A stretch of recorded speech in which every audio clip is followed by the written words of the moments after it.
네, 여러분 안녕하십니까. 오늘 3월 마지막 날, 3월 31일 수요일 아침 매일 성경 묵상 함께 나누겠습니다. 오늘은 누가복음 23장 1절부터 13절까지 말씀인데요. 제가 3절까지만 먼저 읽겠습니다. 우리가 다 일어나 예수를 빌라도에게 끌고 가서 고발하여 이르되 우리가 이 사람을 보매 우리 백성을 미혹하고 가이사에게 세금을 바치는 것을 금하며 자칭 왕 그리스도라 하더이다 하니 빌라도가 예수께 물어 이르되 내가 유대인의 왕이냐? 대답하여 이르시되 내 말이 옳도다. 아멘. 오늘 본문을 중심으로 빌라도와 헤롯의 신문, 빌라도와 헤롯의 신문이라는 제목으로 하나님의 말씀 증거하겠습니다. 어제 이제 베드로의 부인과 또 예수님의 당당하신 모습을 통해 십자가의 길을 걸어가시는 예수님의 모습을 보게 됩니다.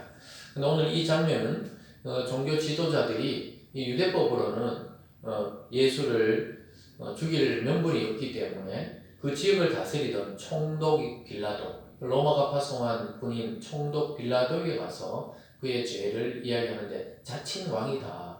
이것은 가이사 황제에 대한 반역이기 때문에 죽여야 된다 이 말이죠. 그런데 빌라도가 물어보니까 뭐 큰 죄가 없다 이렇게 이야기를 합니다.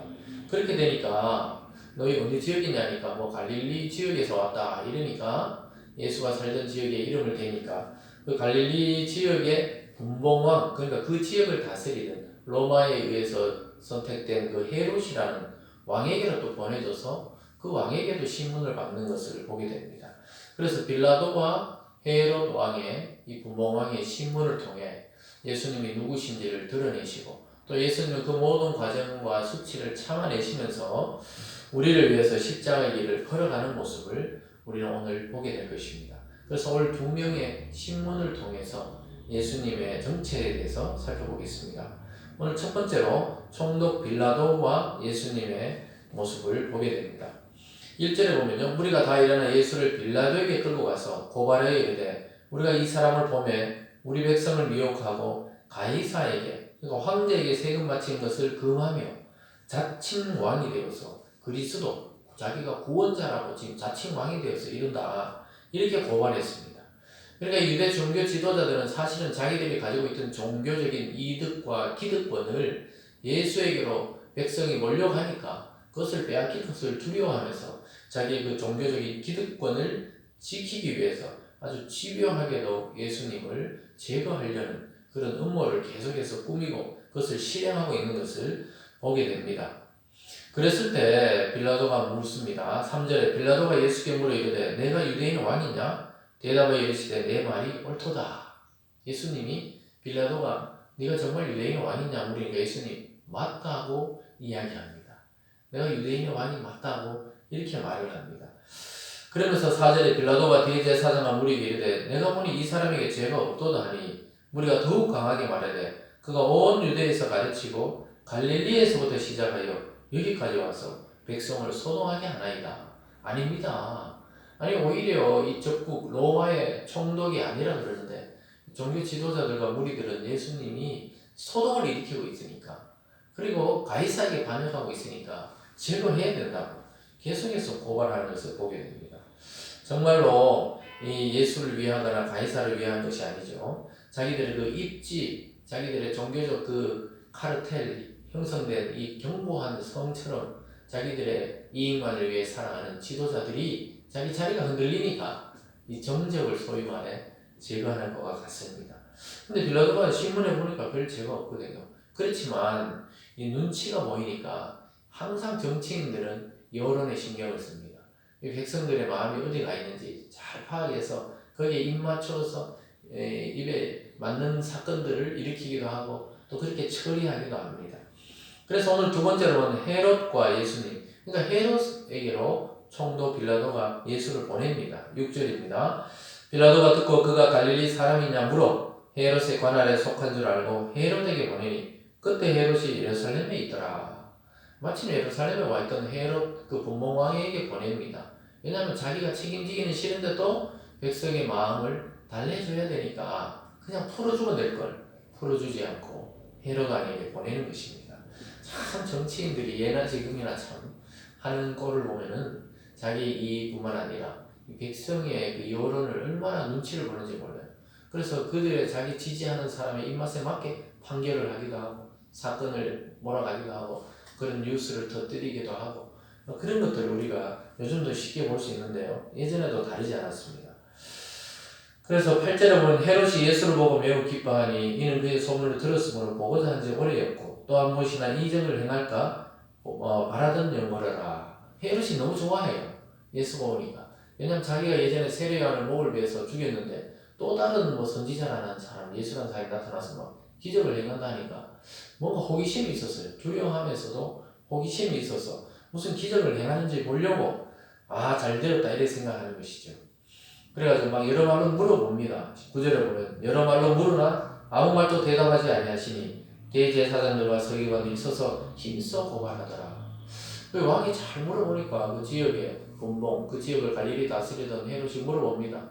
이 말 저 말 물어봤는데 예수님이 한 말을 하지 않습니다. 여러분 말을 하지 않을 때는 두 가지죠. 정말 피곤해서 말을 하지 않기도 하고 또 하나는 말 대꾸할 가치가 없을 때 말을 하지 않는 것입니다. 예수님은 후자죠. 이 지금 헤롯이 묻는 말이 어떤 의도인지 알기 때문에 말할 가치조차 느끼지 못하는 그런 질문이었던 것입니다. 예수님 가만히 계십니다. 어차피 십자가의 길을 걸어가는 그 과정이었다는 것을 이해하고 알고 계셨기 때문입니다. 그러는데 더 중요한 것은 여기 보면 대제사장과 서기관들이 막 예수님을 고발합니다. 어떻게든 제거하려고 해요. 인간의 이 악함, 그것도 종교 지도자, 최고의 종교 지도자라는 사람들이 지금 백성 앞에 이런 모습을 보이고 있습니다. 여러분, 우리가 예수님을 잘 믿는다 하면서 세상 앞에 우리가 때로는 이런 모습을 보이지 않는지 우리가 조심해 봐야 됩니다. 우리만의 세계, 우리만의 그리스도, 우리만의 하나님, 우리만의 교회, 이런 견고한 세상과 동떨어진 섬을 만들어서는 안 되겠습니다. 우리가 독특하게 주님의 부름으로 성도가 되었지만 이 세상 앞에서 또 사랑과 섬김으로 나아가야 되지 우리의 이득을 위해 예수를 이용하는 일은 없어야 되겠습니다. 그러면서 11절에 헤롯이 그 군인들과 함께 예수를 업신여기며 희롱하고 빛난 옷을 입혀 빌라도에게 도로 보내니 이 사람 참 헤롯이 나중에 결국 벌레가 먹어 죽게 되지만은 예수님을 희롱합니다. 업신여기고 그럼 오히려 화려한 옷을 입혀서 빌라도에게 보냅니다. 이게 장난치는 거죠. 아주 그냥 쇼를 벌리는 것입니다. 백성들이 기뻐할 일을 하고 있는 겁니다. 백성들은 예수가 또 없어지기를, 또 종교 지도자들도 예수님이 없어지기 원하니까 풀어주면 될 걸 계속해서 이렇게 가지고 놀듯이 하고 있습니다. 참 오고 오는 세대에서 심판받아 마땅한 사람이죠. 12절에 보면요. 헤롯과 빌라도가 전에는 원수였으나 당일에 서로 친구가 되더라.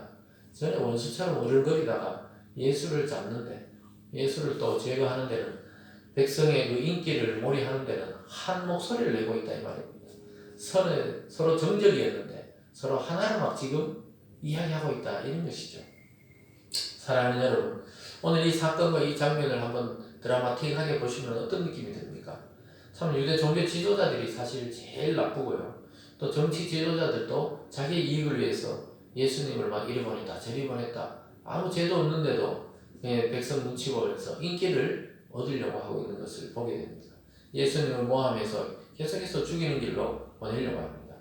그들의 기득권을 지키고 자기들의 입지를 견고하기 위해서 예수님을 희생양 삼고 고발하고 처형하게 되는 것입니다. 그러나 그것이 자기들 뜻이 아니라 하나님이 이미 작정하신 뜻이었습니다. 그러나 그들은 영원히 지옥불에 타게 될 것입니다. 돈과 권력 앞에 자기 양심을 파는 자들이 바로 유대의 종교 지도자들이었습니다. 여러분과 저의 모습은 아닌지 우리는 늘 살펴야 합니다. 양심을 팔아서는 안 되겠습니다. 우리가 그리스도를 부인하는 듯한 행동이나 말을 해서는 안 되는 것입니다. 빌라도와 헤롯은 자기 권력을 지키려고 백성의 눈치를 보고 죄 없는 예수를 계속 석방하지 않고 잡아두는 것을 보게 됩니다. 이것이 바로 정치의 속성입니다. 여러분 이것을 모르고 자꾸 여러 가지 정치 뉴스나 이런 데 논한할 필요가 없습니다. 우리는 우리의 길을 걸어가면 되는 것입니다.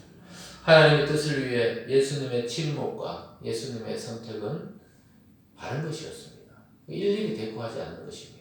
저와 여러분도 때로는 침묵이 하나님의 뜻을 대변할 때가 있다는 사실을 기억하시면서 고난주간 이 한 주간을 지금 보내고 있으면서 이러한 역사적 사건을 통해 교회와 성도가 겪게 될 앞으로의 그 어려움이 당연한 일이라는 것, 당연히 있을 일이라는 것을 기억하시면서 오늘도 믿음으로 승리하는 참된 성도 되시기 주님의 이름으로 축원드립니다. 기도하겠습니다. 사랑과 은혜의 하나님 아버지, 우리 주님께서는 이 정치적인 음모와 계략과 또 여러 가지 위선 속에서도 그것을 다 하시면서도 자기 길을 묵묵히 걸어가시고 하나님의 뜻을 이루어 드렸습니다. 아버지 하나님, 이 엄중한 세상 가운데 성도로서 또 교회로서 우리 역할을 잘 감당하게 도와주시고 우리에게 닥치는 모든 일들이 억울함과 원통함이 아닌 하나님의 뜻을 이루는 그 과정이라는 사실을 기쁨으로 받아들이는 저희 모든 성도들 될 수 있도록 인도하여 주시옵소서. 감사드리며 예수님 이름으로 기도드리옵나이다. 아멘.